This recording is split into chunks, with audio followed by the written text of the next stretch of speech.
We started on our journey together with a paranormal investigation at Eloise Asylum. We left the asylum eager to learn the truth. We bought our own equipment and decided to document our findings. And we're here to share them with you. I'm Melissa. I'm Mandy. Welcome to our paranormal experience.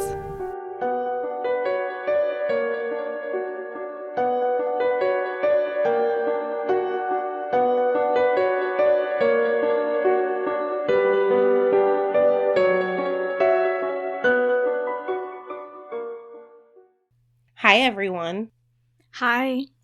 We are back to tell you about our first residential investigation with the paranormal team we joined. So, Melissa, I'm excited to do this one just because it's New. It's new. Like, we have never done a personal residential investigation before, so. And there was such little people there. I mean, there was only 5 of us. So that was really nice because the less people there are, the less contamination there can possibly be.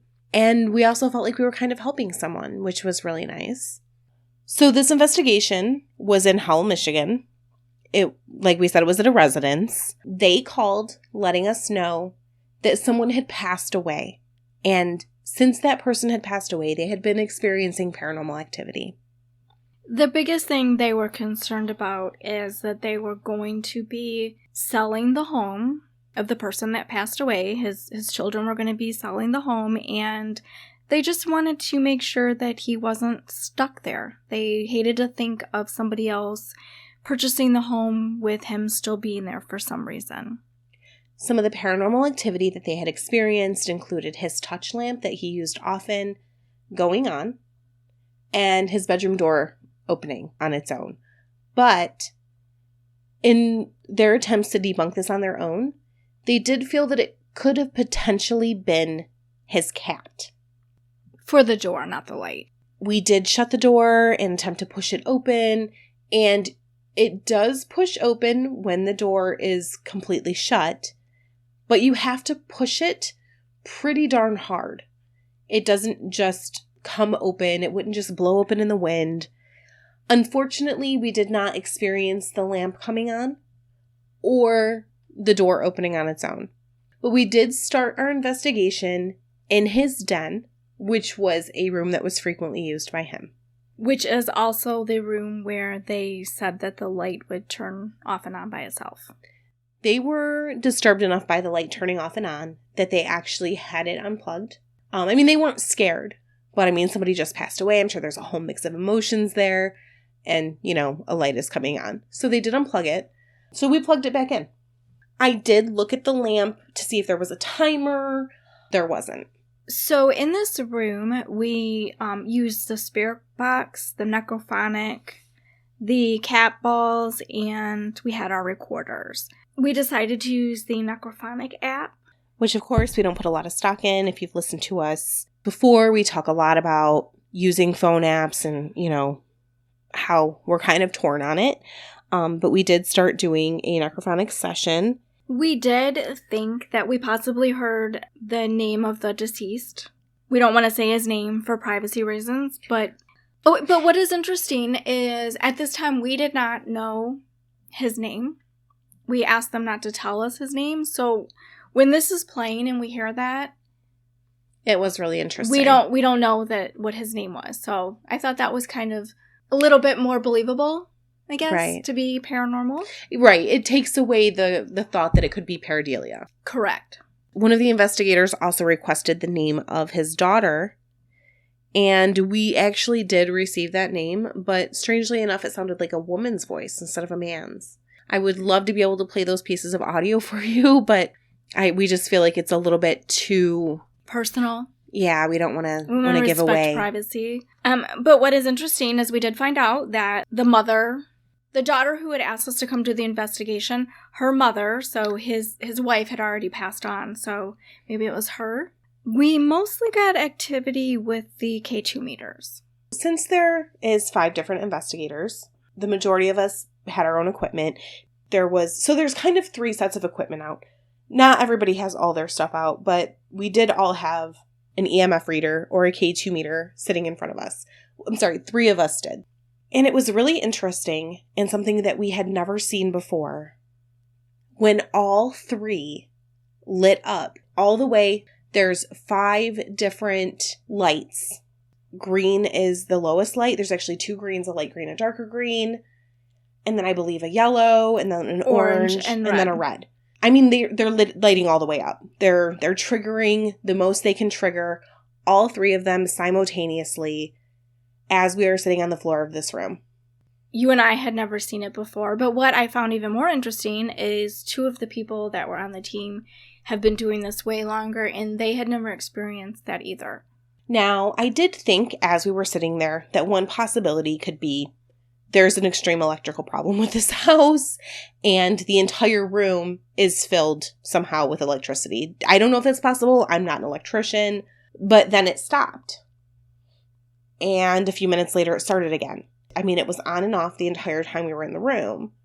It almost seemed to me like maybe like a residual type haunting where somebody could have been walking back and forth. Yes, I think we did mention that when we were there, because they had mentioned, his family had mentioned that when he would come in, he would go right to this room. This is where he kept his computer. He would check his bank account and stuff. And that's kind of what he did when he came in the house.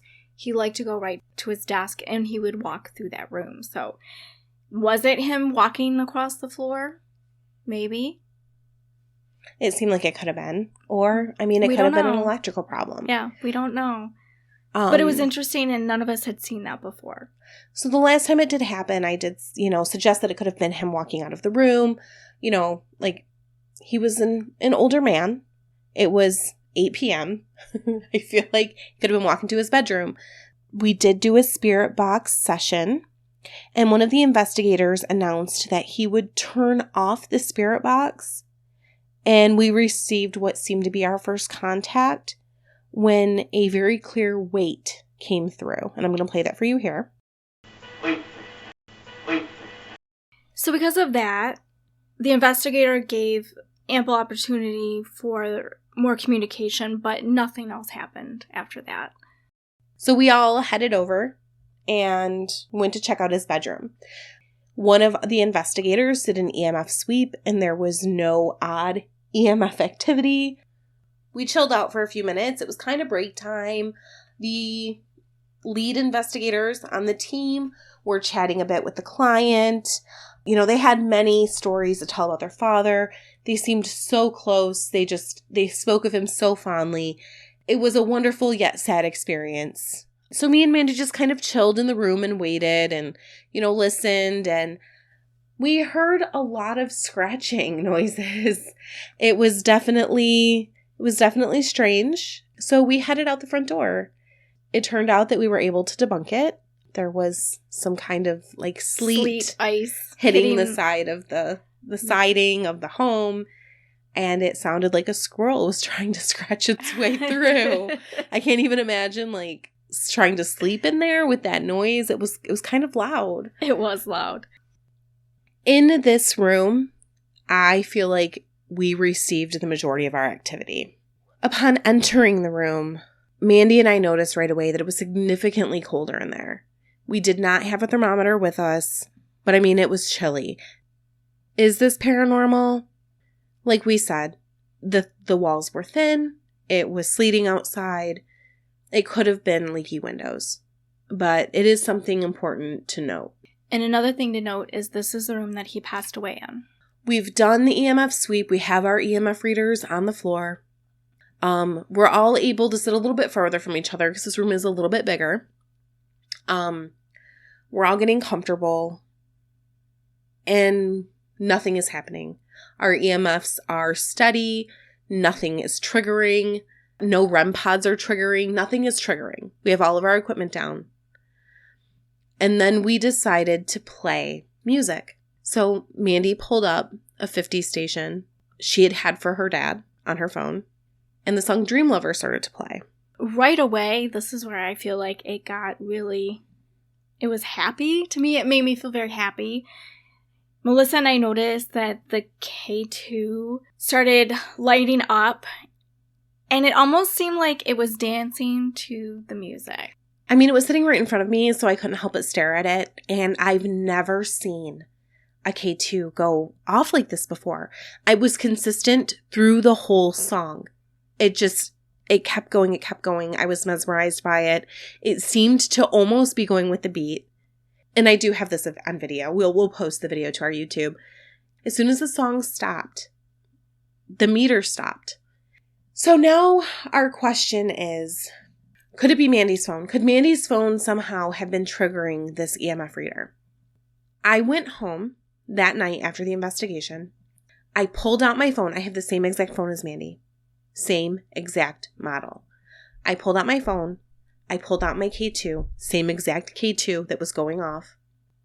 And I put it even closer to the K2 than Mandy's was. And I started playing Pandora, which is what Mandy was using to play the music. And the K2 did not move until my phone, because it's an iPhone, and we're well aware, if you touch an iPhone to a K2, it will trigger the K2. I mean, if it's like directly next to it. But Mandy was her phone was at least 5 feet from it. And I put it a foot away. And it did nothing. There was no trigger. So I'm glad you did that test, because I didn't think of it at the time. But you're right. That could have been that. So I don't think it was. While Dream Lover was playing, while the K2 was triggering, we also received REM pod triggers. Oh. Do you like that? That's a good idea, Melissa.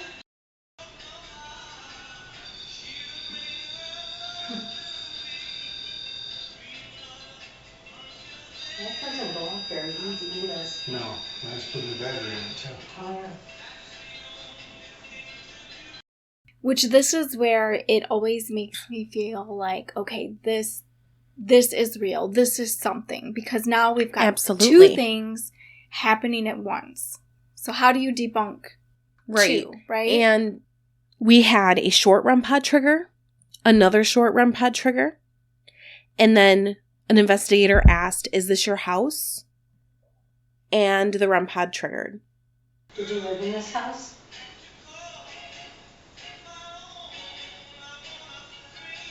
Can you touch that?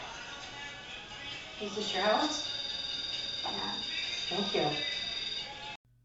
The second song begins. Everything stops when the music stops. The second song begins. It's a little bitty pretty one.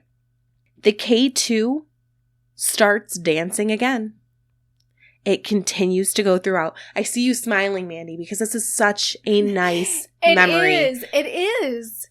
It is such a nice memory. Like, honestly, we felt like he was dancing, or I don't know, but it's such a nice memory. Like, it was so delightful. Like, everything felt so happy. There was no malicious anything. It was the happier, like, a happier moment in my life. It was. Like, I'm getting goosebumps now thinking about it. I am too. Because I guess, like, in my brain, what I like to imagine, like, this man was sick. He passed away. Like, he liked this music, and now he's able to dance. Yeah. That was his version of dancing. He's okay. They said he loved music. Yeah. Loved it. And he listened to this type of music when he was dying. You know, that calmed him, and he liked to listen to that. So it's just like, I don't know, it just gives you like a beautiful little peek into the afterlife. Yeah. So at this point, an investigator requests a REM pod trigger. Can you touch a REM pod? I have the audio for you here. I'll play it. You want to show us how you did that again? Wow. Thank you. That was awesome. Thank you.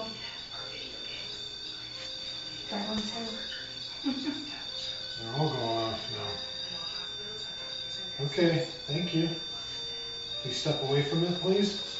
That'll go off if you step away. Thank you. Thank you. That REM pod trigger lasts 21 seconds. The one investigator actually had to ask the spirit to step away. And then it stopped. Now at this point, a flashlight turns on. The investigator asks for the flashlight to then be turned off, and it slowly turns off. So now we're getting like more equipment working, which is, to me, is just more validation. At this point, we decide we're going to do a spirit box session, and Mandy does turn the music off. The activity doesn't stop, but it dramatically decreases. I guess he didn't have anything to dance to. There is what sounds like a voice on the spirit box. I can't discern what it's saying. I'm going to play those audio clips for you here.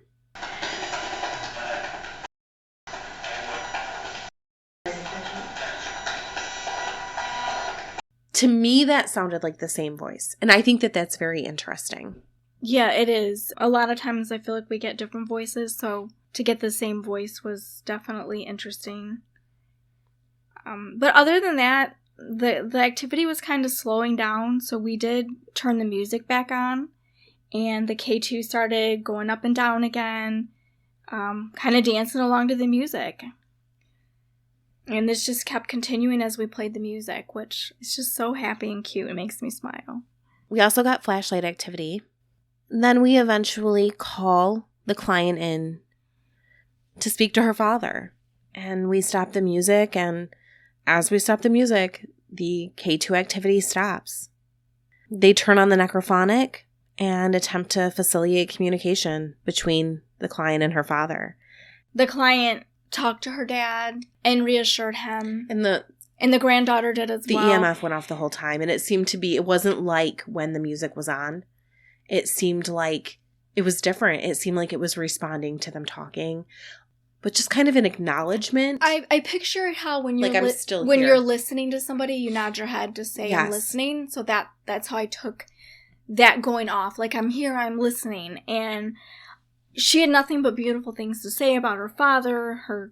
The granddaughter had nothing but beautiful things to say about her grandfather. But they just really wanted to reassure him that they missed him, but they were okay. Right, because they were so close that they felt that he was staying around for them. And at this point, they start asking her father to cross over. Now, I don't know very much about this. An investigator asked, do you see the light? And strangely, it sounds like a woman's voice, but we did hear a yes. Do you see the light?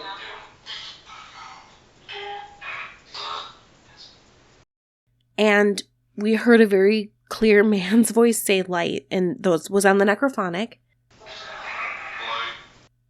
One of the members of the team, I don't know if she calls herself a medium. I don't know if that's exactly. I think she does. She calls herself a medium. She did believe that he had passed over, or crossed over, I guess I should say. Melissa and I don't have that gift, so we're not sure, but there was a very nice feeling in the room. Yeah. So whether that was all of the emotions of all the love that they had, or he crossed over, I don't know. I'm on the fence about believing in that sort of thing. I don't believe in it. I don't not believe in it. I like to remain, have a healthy level of skepticism. But I also know that I don't know everything, and anything's possible. But I also like to respect what other people believe. And so if she believes that happened, I respect that. I like to think it did happen. I would like to too, yeah. But overall, the thing that I got out of it was these people that called us to help, they truly appreciated it. They seemed to have a piece that we had given them. And to me, I didn't feel like we did a whole lot other than they allowed us to come in and do what we like to do. So it was a good feeling to help somebody. We were really happy when we left. I mean, we loved every minute of it. And I can't wait to do it again. I hope the experience is as positive. I hope the people are as nice. I have nothing negative to say about this experience. It was one of the better experiences that I've had paranormal investigating. Definitely. I can't wait to do it again. And I know we're only going to learn more as we keep doing it. Right.